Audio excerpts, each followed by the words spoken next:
Bismillahirrahmanirrahim. Assalamualaikum warahmatullahi wabarakatuh.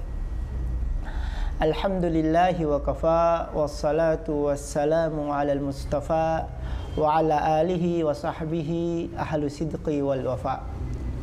Insan Madani yang dirahmati Allah subhanahu wa ta'ala, alhamdulillah, puji syukur kita panjatkan ke hadirat Allah subhanahu wa ta'ala atas limpahan karunia-Nya, yang dengan karunia tersebut kita bisa bersua kembali dalam kajian madani kita di pekan kedua bulan berjalan, yang insya Allah pada kajian kita fiqh sunnah kali ini kita akan masuk pada pembahasan terkait mengusap sepatu, kaos kaki dan yang sejenisnya.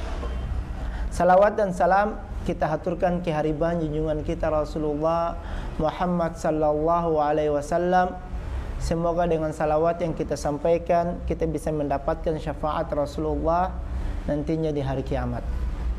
Baik insan madani yang dirahmati Allah subhanahu wa ta'ala di mana saja berada, di antara keluasan syariat Islam, kemudahan yang Allah gariskan dalam syariat ini pada bab pembahasan tentang bersuci, yaitu disyariatkannya, dibolehkannya kita ketika berwudu untuk mengusap sepatu kita atau kaos kaki kita tanpa harus melepasnya sebagai ganti dari mencuci kaki sampai mata kaki.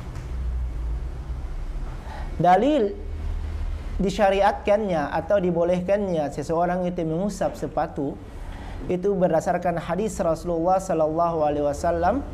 Ya, di sini dalam fiqh sunnah beliau menyebutkan dalilnya begitu kuat, terdapat dalam hadis sahih yang kuat dari Rasulullah sallallahu alaihi wasallam yang oleh Imam An-Nawawi beliau menyebutkan ijma' para ulama ya tentang kebolehan mengusap sepatu baik dalam kondisi sedang melakukan perjalanan ataupun dalam kondisi tidak dalam perjalanan, baik itu karena ada keperluan, karena kondisi yang membuat seseorang akhirnya mengusap sepatunya, ataupun tidak ada asbab khusus ya.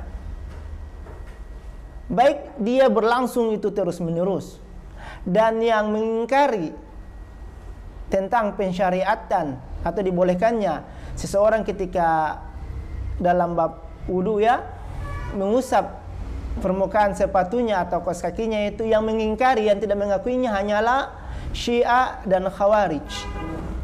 Yang mana Syiah dan Khawarij ini ya tidak dihitung pendapat mereka dalam khazanah fiqh Islam.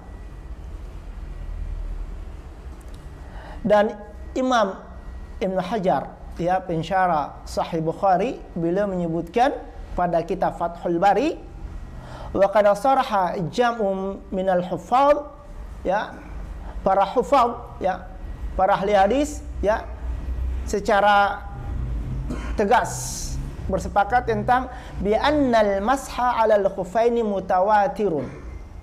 Riwayat yang berkaitan tentang mengusap sepatu ini riwayatnya mutawatir.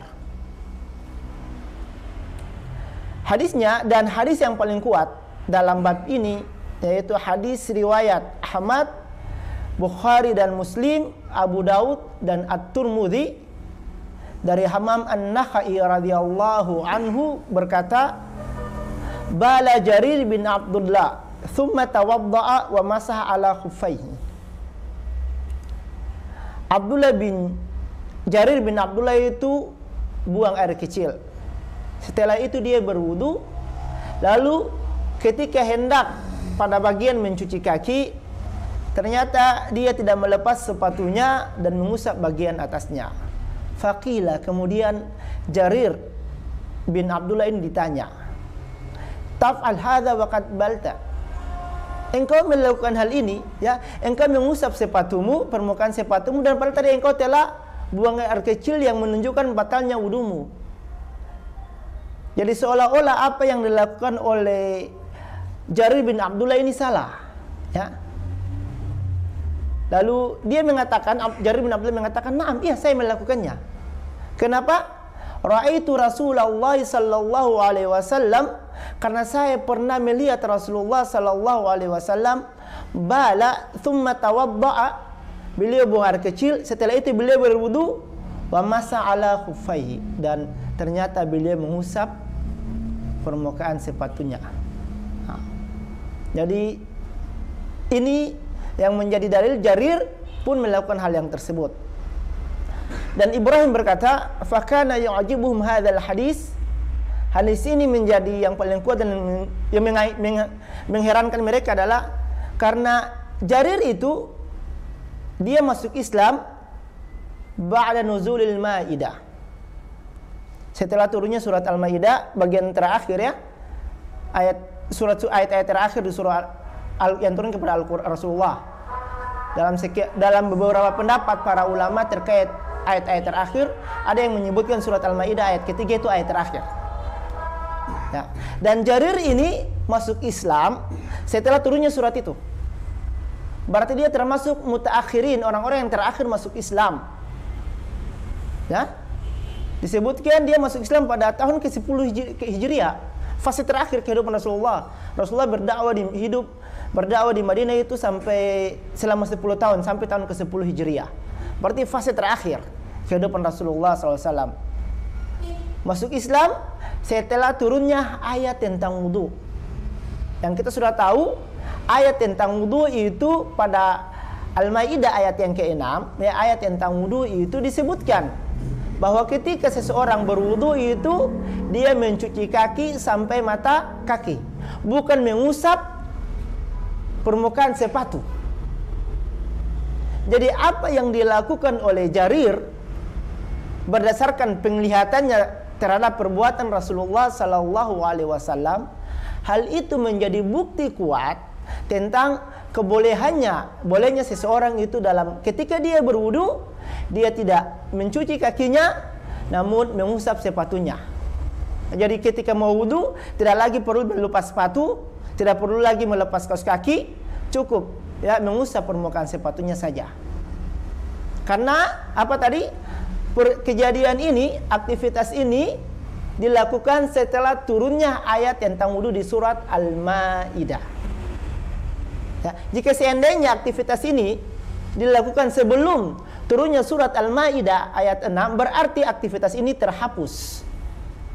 Cuma karena dia turun setelah surat Al-Maidah ayat 6, dilakukan setelah turunnya surat Al-Maidah ayat 6, maka hal ini menjadi dalil kuat tentang kebolehan seseorang ketika berwudu dia tidak perlu melepas sepatunya atau tidak perlu lagi melepas kaos kakinya, usap bagian atasnya lalu sholat dengan sepatu atau kaos kakinya tersebut.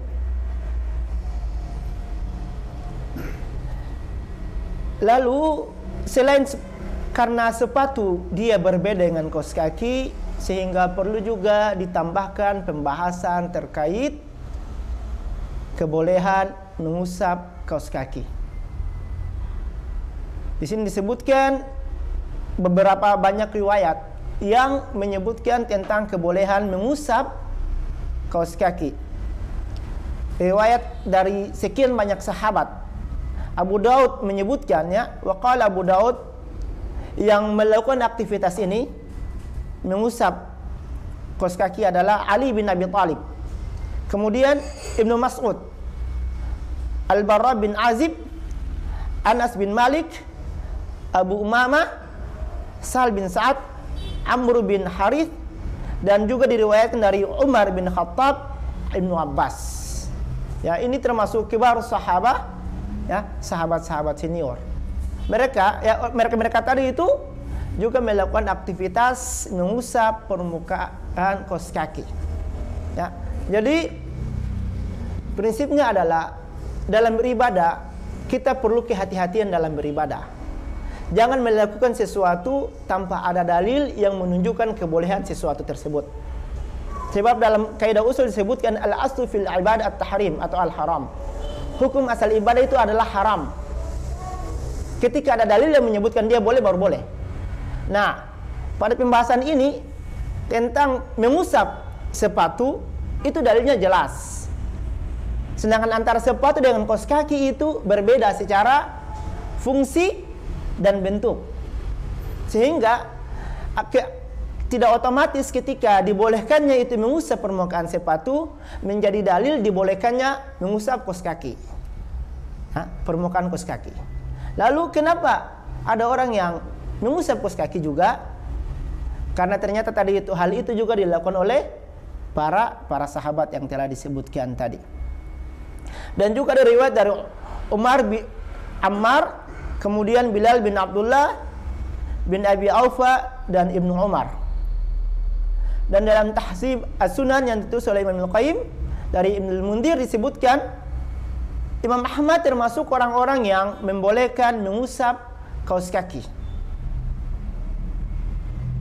Yang sebelumnya ya Imam Ahmad ya, kita tahu Imam Al-Qayyim juga itu dalam madzhab fiqhnya bermadzhab Hambali. Imam Ahmad itu pada pendapat-pendapat sebelumnya bagian awalnya itu beliau termasuk orang yang tidak membolehkan mengusap kaos kaki. Kalau mengusap sepatu boleh, ya, kaos kaki enggak. Tapi pada pendapat-pendapat terakhir beliau menjelang akhir hayatnya beliau termasuk orang yang membolehkan mengusap kaos kaki. Sebagai bentuk di sini disebutkan bagaimana kesepakatan beliau berdalil dengan apa yang dilakukan oleh para sahabat tadi. Oleh Umar bin Khattab, bin Abbas, Ali dan Ibnu Mas'ud dan yang lainnya.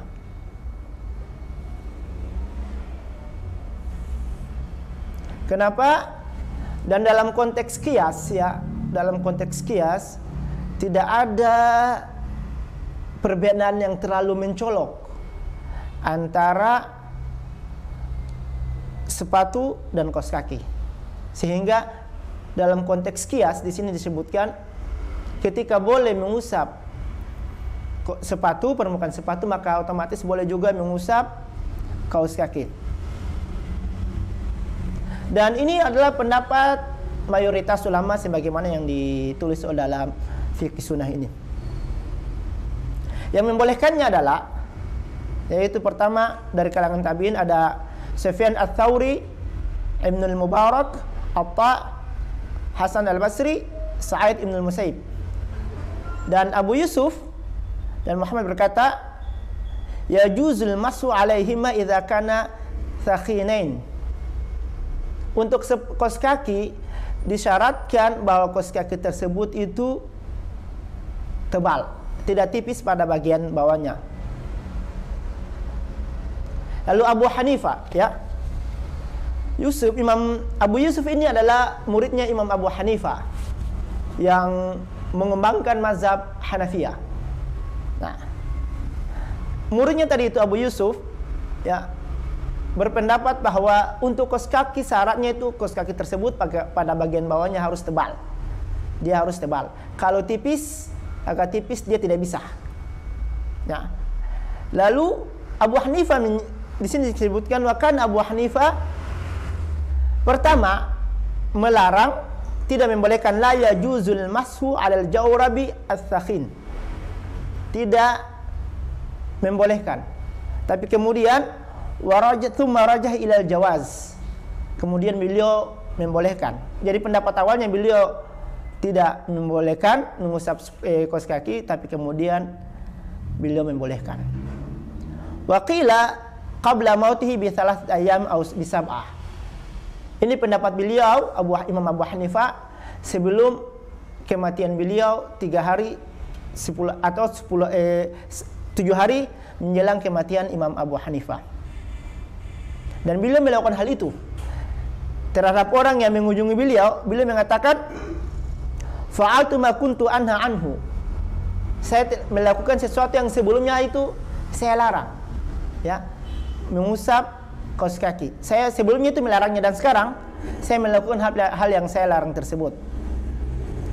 Lalu dari Mughirah bin Syu'bah menyebutkan bahwasanya Rasulullah sallallahu alaihi wasallam tawaddaa, berwudu, wa masah ala jawrabaini wa na'alaini. Lalu mengusap atas kaos kakinya dan na'alnya. Nah. Dan disebutkan juga di sini hadis tersebut riwayat Imam Ahmad, At-Tahawi, Ibnu Majah dan At-Tirmidzi. Dan Imam At-Tirmidzi menyebutkan hadis ini, hadis tentang Rasulullah sallallahu alaihi wasallam mengusap kaus kaki itu adalah hadisun hasan sahih.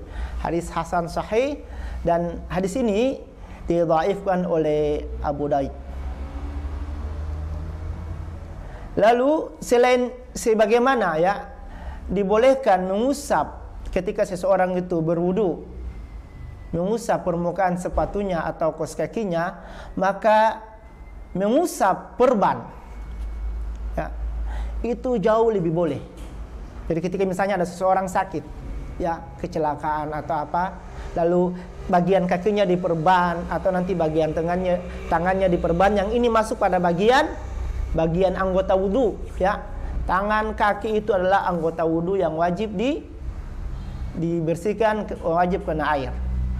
Lalu dia sakit atau karena kecelakaan misalnya, dia lalu diperban. Nah, di mana tadi itu perban? Secara karakter sekali lagi ya, dia berbeda dengan kaos kaki dan sepatu. Dan secara urgensinya ya, bahwa jika membasuh mengusap permukaan sepatu atau kaos kaki itu saja boleh, yang tadi penggunaannya itu ya, seseorang itu memakai sepatu kadang karena dia tidak melepas sepatunya lagi ya. Kenapa itu sepatu dan kaos kaki itu boleh diusap ketika berwudu? Karena habis itu dia tidak pakai, dia tidak lepas, dia sholat dengannya. Yang bisa jadi tadi itu bukan karena faktor urgensi, kebutuhan dan lain sebagainya, dia tidak lepas kaos kakinya. Sebenarnya dia bisa lepas dan dia memilih tidak lepas. Dibolehkan untuk mengusap permukaannya. Ya, yang secara kebutuhan tadi kedaruratan ya, perban itu jauh lebih dibutuhkan. Ya, tidak mungkin orang sakit itu ya setiap mau wudu harus lepas perbannya, tidak mungkin, itu menyulitkan ya. Apalagi orang misalnya dalam kondisi patah dan lain sebagainya. Maka jika ya mengusap permukaan sepatu, mengusap permukaan kaos kaki itu dibolehkan ya. Padahal tadi kaos kaki, sepatu bisa lepas pasang setiap wudu. Kan kita simpel. Maka mengusap perban itu jauh lebih dibolehkan. Dan ini yang disebutkan juga oleh Imam Ibnu Taimiyah dalam kitab beliau Majmu' Fatawanya. Wassawabu anna yumsahu 'ala lafaif wa huwa bil mahsul aula min al khuf wal jawrab. Bahwa mengusap perban ya, kips misalnya bagi orang yang patah atau perban yang di kaki itu jauh lebih boleh jika dilihat pada konteks kondisinya, jika dibandingkan daripada mengusap sepatu atau kaos kaki.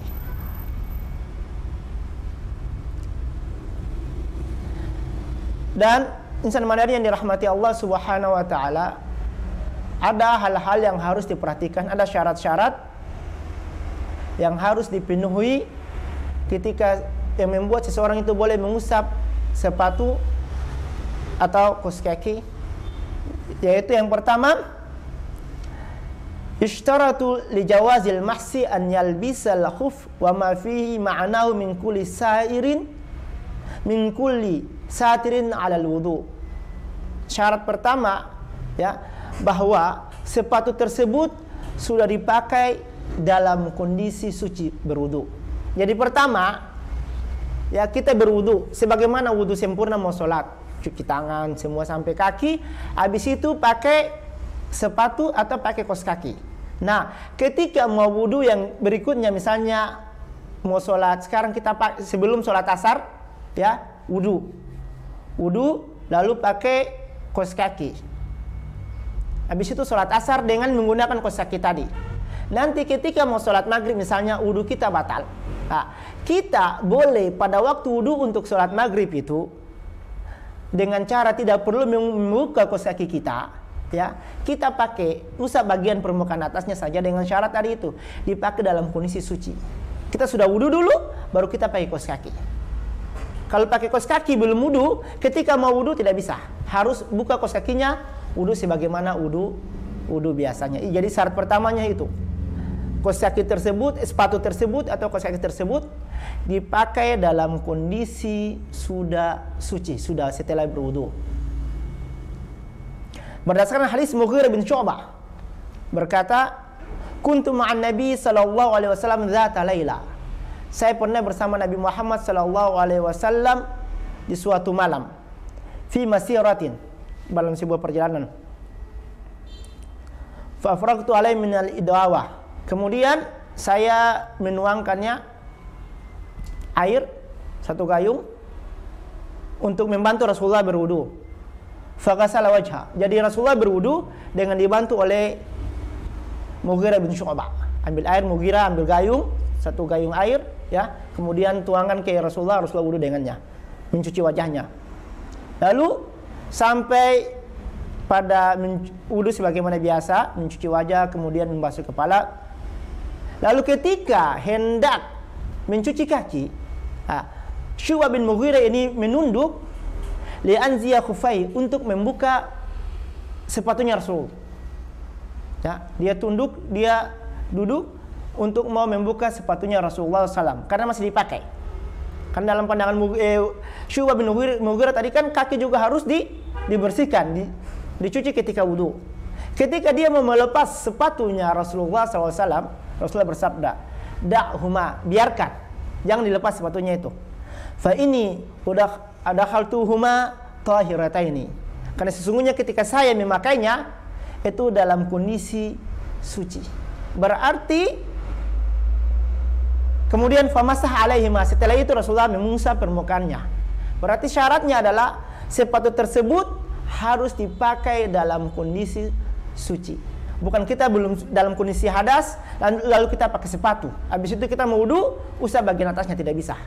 Harus wudu dulu, setelah wudu kita pakai sepatu. Untuk wudu berikutnya, sepatu atau kaos kaki tersebut tidak perlu dilepas, cukup usap bagian atasnya. Itu hadis riwayat Imam Ahmad, Al-Bukhari dan Muslim.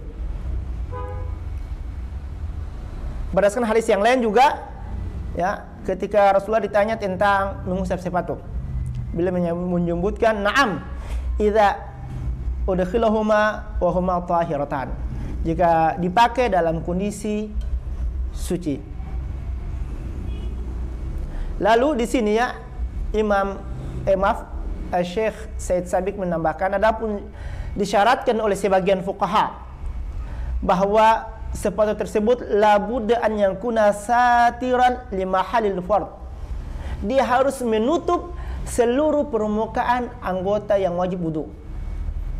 Ingat, kaki yang harus kena air adalah sampai mata kaki.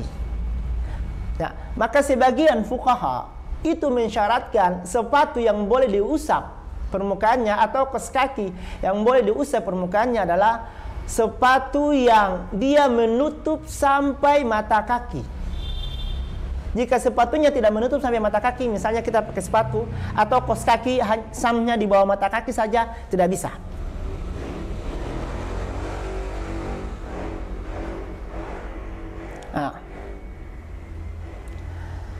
Syekh Said Sabiq ya mengomentari pendapat sebagian ahli fikih ini terkait syarat sepatunya itu harus seperti itu. Beliau menyebutkan, mengutip pendapatnya Syekhul Islam Ibnu Taimiyah, yang mana Syekhul Islam Ibnu Taimiyah itu melemahkan pendapat tersebut.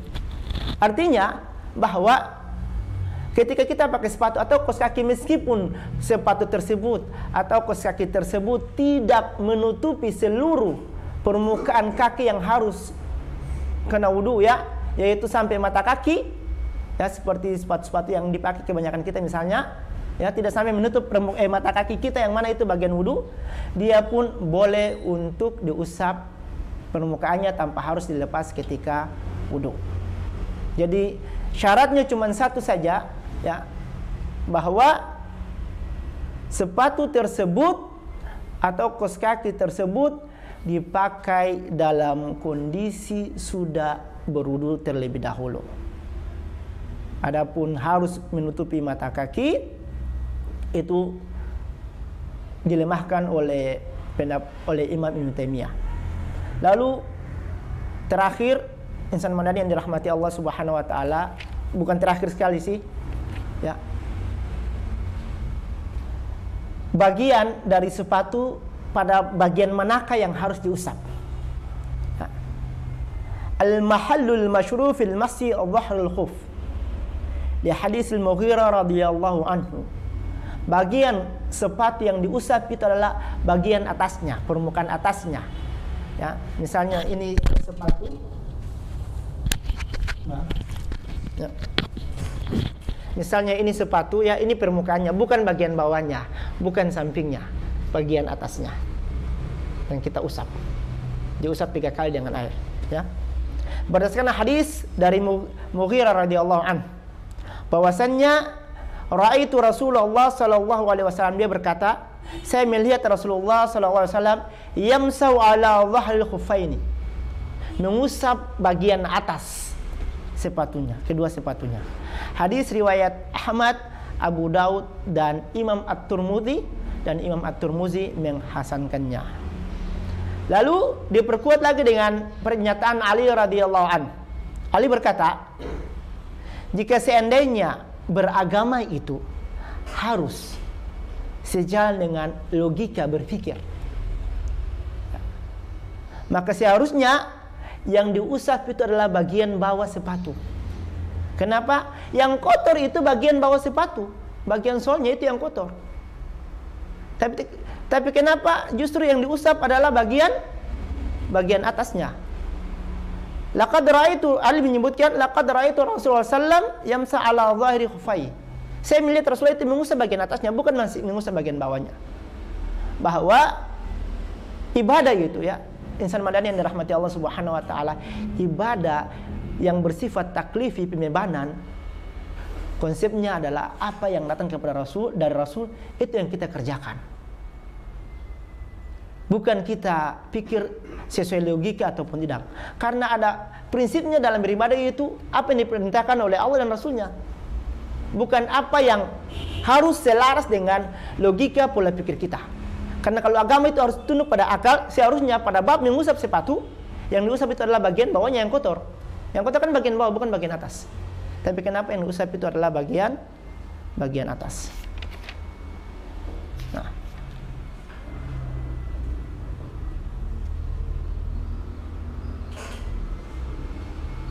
dan di sini wal wajib fil masyi ma yutlaqu alaihi ismul mahsul lughatan min ghairi tahdidin wa lam yasih fihi syai'un.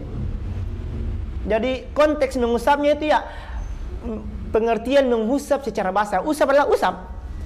Jadi tidak ada batasan bahwa permukaan yang diusap itu harus sebanyak 25% atau 50% atau 75%. Intinya ketika seseorang sudah mengusap dan masuk dalam kategori mengusap, maka sah usapannya itu, tidak ada batasan besaran wilayah yang diusap.